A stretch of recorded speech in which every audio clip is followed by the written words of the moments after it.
Hi students and happy Thursday. Today we're already in week 3 and it's another Thursday, so we're going to quickly go over a few things that are going on that you'll need to know for this week. And we're going to discuss in particular turning in assignments, the do's and don'ts for doing that. The videos that have been posted previously, I just want to make sure everybody's watching them because they will help you to move forward successfully. And then also we're going to talk about how you use the textbooks for doing your assignments, especially for those of you who don't have a textbook, but we will also touch on how to use them for those of you that do have one. First, let's talk about turning in assignments. There are a couple of things that I do want you to note. Whenever you turn in an assignment, the ideal place to turn it in is Blackboard. So I'll say that again. If you have Blackboard access, please turn in your assignments on Blackboard because it's just far easier for me to keep track of what needs grading.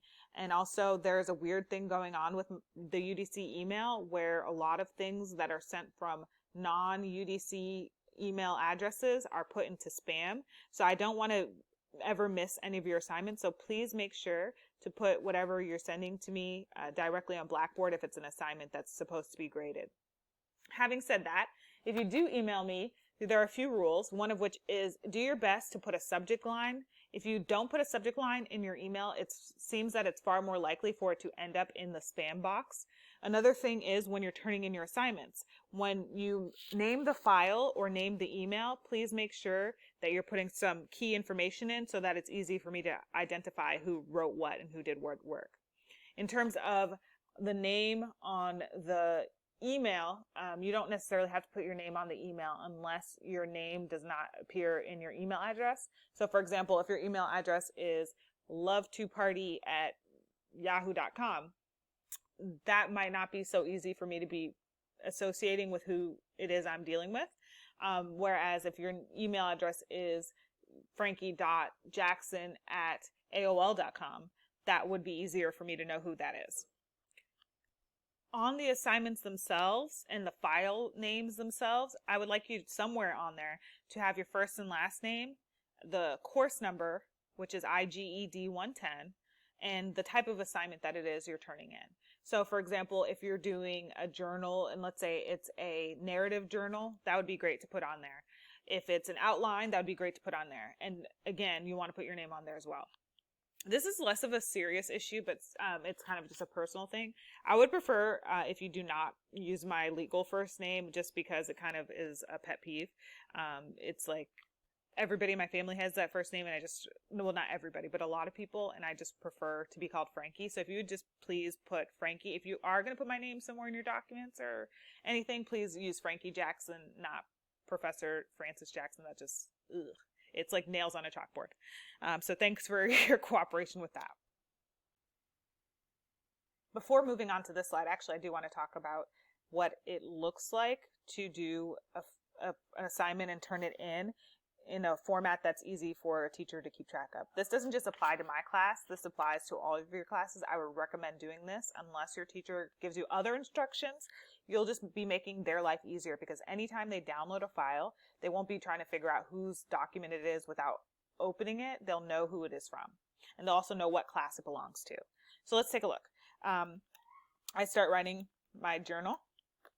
And I've done a great job, I think, but I want to just double check Grammarly and make sure the grammar is the way it's supposed to be. Oh, look at that. Grammarly is checking. It says no issues found. Perfect. I can save it. I'm going to save it in my UDC. That's just where I save things. And I'm going to save it as IGED 110 Frankie Jackson. This is my name as the student. And I'm going to say Journal Week 3. And I'm going to save it. So it's as simple as that in terms of how I would name the file. And then in here, I may also, I'm sorry, not in there, but in here, I might actually add my name as well. So Frankie Jackson as a student, Journal Week 3, IGED 110. My professor, for some reason, has the same name as me, which is weird. So I'm just going to, but I'm going to put this person's name on here because apparently they're my teacher. And I can do it like this, and we're going to talk more about other formatting, but if you do want to put your name inside of the document, this would be the way to format it. And then go ahead and save it, and I am done. Now, assuming I'm somebody that doesn't have access to Blackboard, I would submit this here. I would enter my name, the course number, and the assignment that I'm turning in. I would then find my file, which also provides a secondary way that my teacher knows exactly what type of assignment it is I'm turning in. I've got to find the right place that I put it.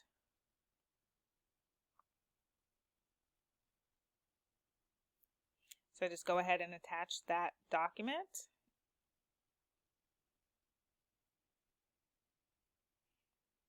Insert it, and then attach this copy, and then I can go ahead and send this off to my teacher.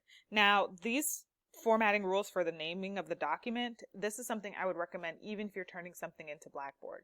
So whether you're submitting an assignment by email or by Blackboard or any other system, I would always recommend putting information in it that makes it very easy for whoever's receiving it to be clear about who they're getting it from and what it's about, what class it's referring to. That way, when the teacher downloads it, it's not just, kind of getting mixed in with the bunch.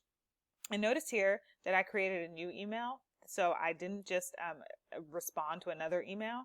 And the reason is, assuming that I respond to some other email that a teacher sent. So let's say I responded to an email from Macmillan. This is just an example.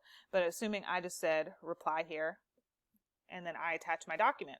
Well, then what the teacher would see is a question about course ID and accessing class as the subject of the email they're getting that actually contains my homework. That'll make it much harder to keep track of who's sending what about what. It's not actually, that subject is not in any way related to what I'm sending. So you just want to be careful to make sure to connect your homework to the right item. So that's enough about that topic. Let's move on to the next slide. Now let's talk about the videos. Please make sure you're watching the videos that I'm posting. That will help you to limit some of the confusion that some of you are stating that you're experiencing. I can understand, especially when you're dealing with a class that's set up differently than someone else's class, that you might be a little bit lost, but that is why the orientation video is there, so that you can have an idea of how things are laid out. So watch it, rewatch it, and if you still have questions at that point, please feel free to ask. The key is I do want to be sure that you've at least watched it one time just to kind of, be somehow oriented, because without some sort of idea of how things are mapped out, it's a little bit difficult to even move past anything and not be confused in the first place.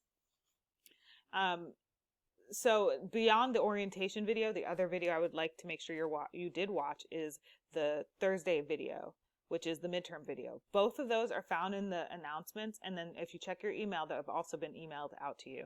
That's for the Southeast cohort students. That includes an email to your personal emails.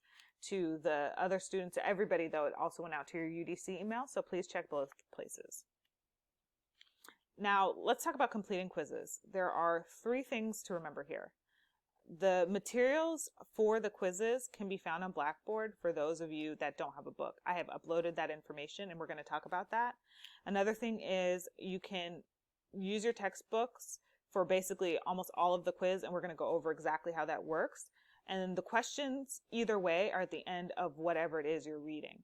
So it's not really the end of the chapter, but at the end of each selection, there are questions, and I'm going to show you what all of this looks like. So let's get into all of that now. Once I've logged into my UDC and I go to Quick Launch, I am then going to go into Blackboard. And in Blackboard, I'm going to go to the class we're in. You'll notice that the orientation material is not the landing page anymore, just because at this stage, I kind of hope that everybody's gotten oriented as far as, testing out whether or not you're ready to do online learning. But you can always access it by clicking on this link. In the meantime, you're going to land on the announcements, and that brings you to some of the videos I'm mentioning. So please watch those whenever you get a chance. But in terms of the readings for quizzes, if you don't have a textbook, you're going to click on this link. And then from here, you're going to click on this link, which takes you to a folder that I've created in my OneDrive that gives you access to the various readings that are referenced in the syllabus. And as you can see, they're referenced by the week number. So for week 2, these are the 3 readings that are there. For 4. For week 3, these are the 3 readings that are there. And if you open one of them, just as an example, you'll see the text is in a PDF format. And then at the end, you'll see questions on meaning, questions on writing strategy, and questions on language. This relates directly to what you're going to do for your quiz. So after you read whatever text you want to read, you go to the quizzes and their assignments, and you pick, let's say it's week 2, and then we begin. So first you say, my selection from this week is entitled, this week I picked out, I'm going to read Arm Wrestling with My Father. Arm Wrestling with My Father by Brad Manning. And then the questions under meaning. Let's say I picked, so there's questions, if you look at it, there are different headings. So questions on meaning. I'm going to pick one of these. So I think I'm going to go with number 4. So under questions on meaning, I choose to answer 4. Under questions on writing strategy, I chose to answer, let's say I picked number 2. 2. And then on questions on language, I choose to answer number 3. Then I would go ahead and answer my question number 4, the one about meaning, I'd answer it here. The one about writing strategy, I'd answer it here. And the one about language, I'd answer it here. After I'm done, I'd hit save and submit, and that is how I complete a weekly quiz. If I had the textbook, the other option would be to access the book and go through, and you'd still, after you look for the specific selection, and you know, go through the chapter and look for the specific selection, you would then look for these same headings: questions on language, questions on writing strategy, and questions on meaning. Another thing to point out is that for those that don't have access to the textbook, I'm going to stop doing this quiz. I'm just going to save the answers. Sure, why not? If you don't have access to the textbook and you want to still be able to keep up with the various techniques about writing, please refer to the lessons. So the lessons are there for, ideally, you would be able to use both the textbook and the lessons. So for those that have both, please use them, because the material here is geared towards helping you strengthen some of the skills and kind of practice and even view other presentations related to the skills addressed in the textbook.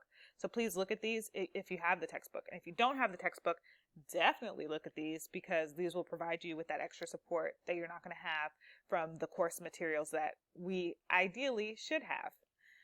So that is how you can still be successful and get done and complete the task that you need to complete over here. As a reminder, there are also in-class handouts, and so for anybody who misses a class, you can still go in to the in-class handouts and see any of the various resources that were discussed during a class meeting. They're not listed by class meeting because they're all sort of relevant at different stages. So if you're looking for a guide on how to use your thesis, for example, you might open this. Or if you want to figure out how to give feedback or any other thing that you think is, oh, you know, that's something I haven't looked at in a while, you might open it up. Another thing that I quickly want to refer you to as well is the WebEx. If you miss a class and you want to look back and review what was discussed, please go back into, as if you're joining a live session, click on the meeting link. So you join that by clicking WebEx, join class or office hours. And then you do virtual meetings and then recordings. This is where you can see the previous class recording.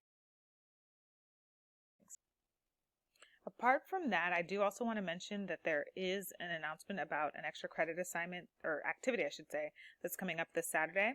It's from 1:30 to 3:30. It's a WebEx meeting. Emails were sent out along with an announcement that's permanently posted in the class.